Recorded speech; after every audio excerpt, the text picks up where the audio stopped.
Hello guys, and welcome to another design breakdown. And on today's video I'll be breaking down this particular design, celebratory design I did for a very good friend of mine, Vanessa. Alright, so without wasting much of our time, we'll get straight into what we have. So I'll be turning off all this and breaking it down bit by bit from the different layer arrangements on the different artboards. So currently we have 3 artboards for the design. All right, so let's get straight into it. So I'll just turn all of this off. So start again from the beginning. All right, so this is the first artboard, and this is the color we have for this particular stuff. All right, so excuse me. All right, so we have that. The next thing we have is the background. Right, I really don't know the name of this background though, but I think I downloaded it off Envato element. All right, so I loved the background and the texture around it. It was really saying quite a lot. All right, so next thing I have is Vanessa, the text. So 3 text up above there. All 3 texts are this. The 3 texts are the same font. All right, Superline, that's the name of the font. So Superline. All right, what is just really changing is the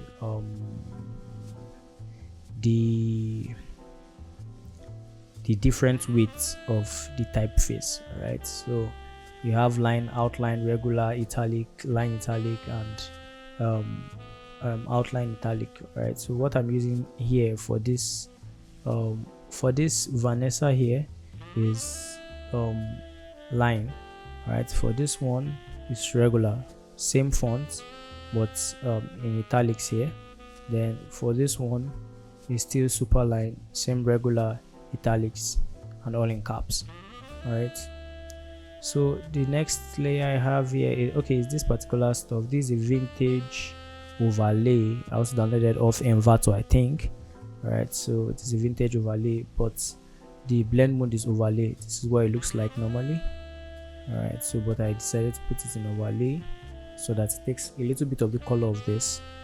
All right, then this is what it looks like normally, color, but I decided to add some colors to it. That's, I picked the color of this particular flamey liquid substance. All right, to get this particular shade.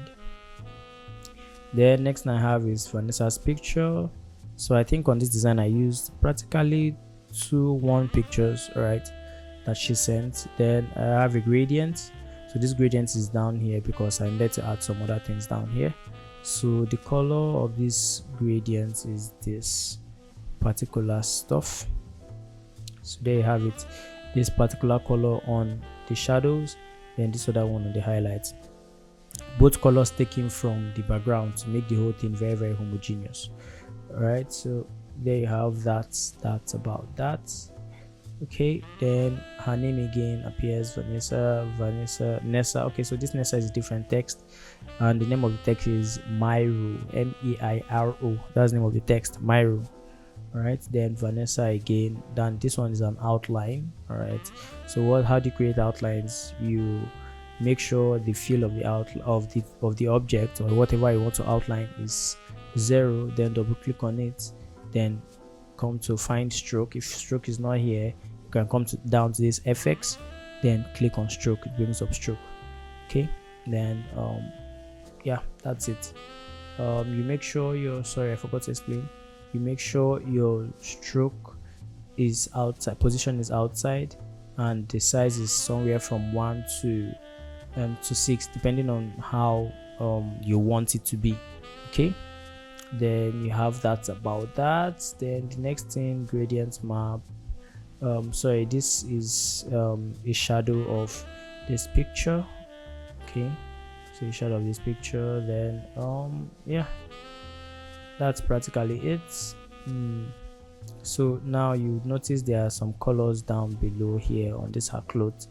That's based on from the way the picture was captured and all of that. So it's a reflection of some colors, so I needed to get those colors out, and I added the hue and saturation over this and made sure my saturation on the hue and saturation was 0 or minus 100, sorry. So I'm able to mask out and clean this downside to get the colors off. Okay, then the next thing, her name in the BC, but this is a different text. The name of this text is Gontas. Then same text again, same thing I duplicated down here. All right, then same stuff, same text, Gontas. All right, these are showing X's here because the font here is Montserrat, so using two fonts was just kind of confusing for, I think, for my system or something, I don't know. Okay, so that's that about that. Then the gradient map. So this design is really quite simple. So the gradient map, this is what's going on in the color selection. On the shadows, the shade of green. On the highlight, the shade of lemon. All right, so practically I'm just using the same colors on the design to give it this very homogeneous feel. All right, so the next I have is this particular artboard. Almost the same thing, same background, text,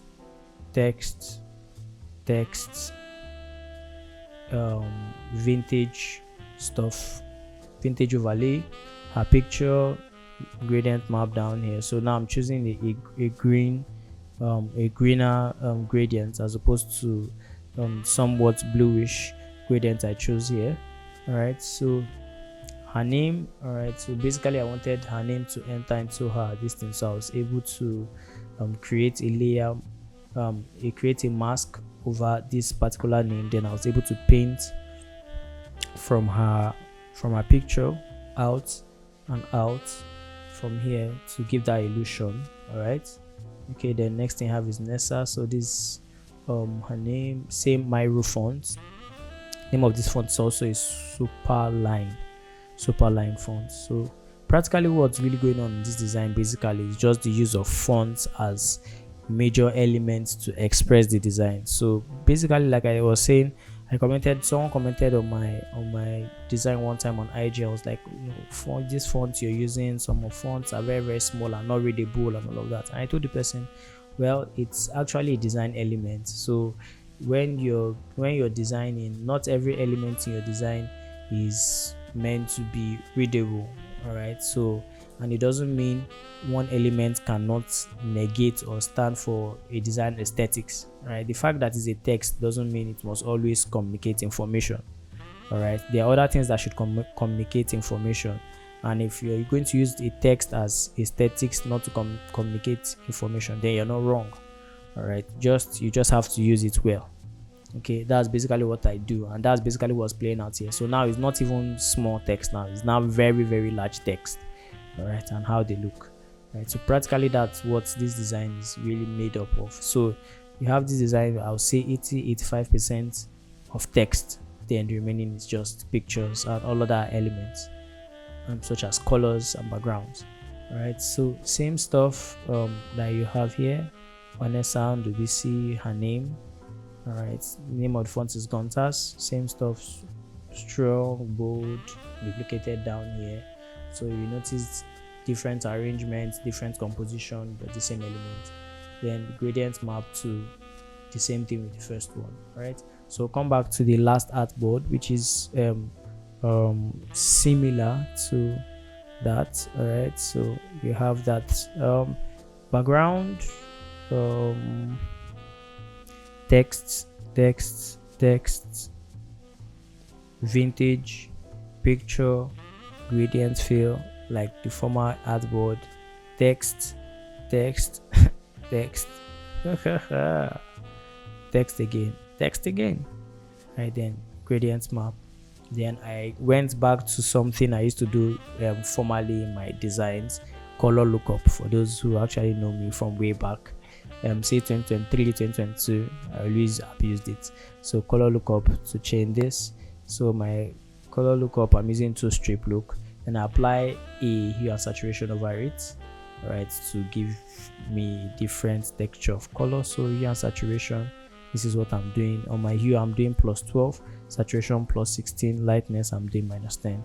Then I added a photo filter, all right, over this. My photo filter, I'm using warm filter 85, and that's practically it. Then I added my curves adjustment layer to affect all the artboards, all right, to give it this very nice pop on the highlights. Then added vibrance to give the color pop for this particular design. And so that's really it, my guys. This is a very different design from all of the designs I used to do, and practically because it's 85-90% text and the remaining is just pictures. So practically that's just one way to look at it. Design doesn't really have to be, you know, a one-sided affair. Sometimes you could just explore and it's just flowers you're using, sometimes just text, sometimes just pictures, but make sure you convey your message as properly as possible. So thanks guys for joining me on this tutorial, and if you really like this tutorial, please do it to give a like, a thumbs up, comment, share, and most importantly subscribe to my channel. Turn on the notification bell so that you would be notified when I drop my videos. Thank you very much, and see you guys in the next one. Bye.